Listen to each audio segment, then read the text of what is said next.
Uhali gani mtazamaji, msikilizaji, pia mdau wa kipindi cha Life Unfiltered. Ni siku nyingine tena kwa majaliwa ya Mwenyezi Mungu tumekutana tukiwa wazima wa afya. Langu jina ni Teresia Joseph pamoja na mwenzangu Irene Ninja. Okay, bila kupoteza muda na wakati, tuweke mada yetu mezani. Tafadhali usiondoke kando ya kipindi chetu hiki, kuwa na sisi mwanzo mpaka mwisho. Naamini mengi zaidi utajifunza kupitia sisi. Mada yetu ya leo inasema, je, rafiki gani ni wa kuaminika? Rafiki wa jinsia yako au rafiki wa jinsia tofauti?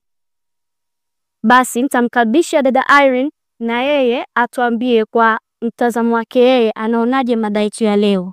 Kwa mtazamo wangu mimi, rafiki ambaye anakuwa ni wa kuaminika zaidi ni wa jinsia yako. Nikimaanisha kwamba kama ni mtoto wa kike, basi rafiki wa kuaminika atakuwa ni mtoto wa kike mwenzako. Lakini kama ni mtoto wa kiume, basi rafiki wa kuaminika atakuwa ni mtoto wa kiume mwenzako.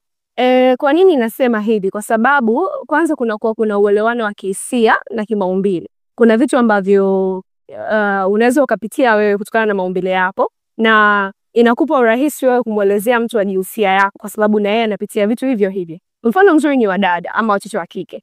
Kuna kipindi ambacho tunakuwa tunapitia, sawa, na kumuelezea mtoto wa kiume inakuwa ni vigumu kidogo, labda kwa wale ambao wanakuwa wamezoea sana, lakini kama una rafiki yako wa kike inakuwa ni rahisi zaidi kumuelezea na yeye kukuelewa. Lakini pia kwenye swala la uwazi katika mawasiliano, unajua rafiki akishakuwa wa jinsia yako unakuwa humuonea ile aibu sana kama atakayekuwa wa jinsia tofauti.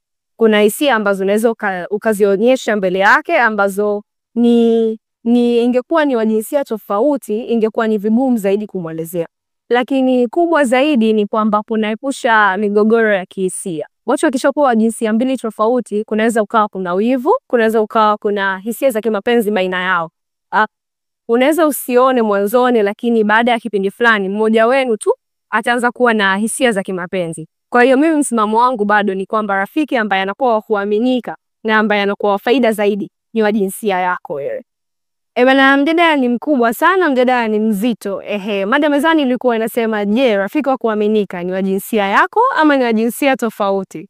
Asijakosa mbali mpenzi mtazamaji, tungependa kufahamu maoni yako wewe kupitia comment section. Unaweza ukasema pale mtazamo wako. Je, wewe unamwamini rafiki upi? Wa jinsia yako ama ni wa jinsia tofauti? Kipindi kilikuwa kinaitwa Life Unfiltered. Yes, na hii ni Mabo Africa. Langu jina ni Irene Minja, lakini sikuwa peke yangu. Siku hii ya leo nilikuwa na mwenzangu Teresia Joseph. Mpaka wakati mwingine tena, usikose kujiunga nasi katika kipindi kijacho. Kwa heri.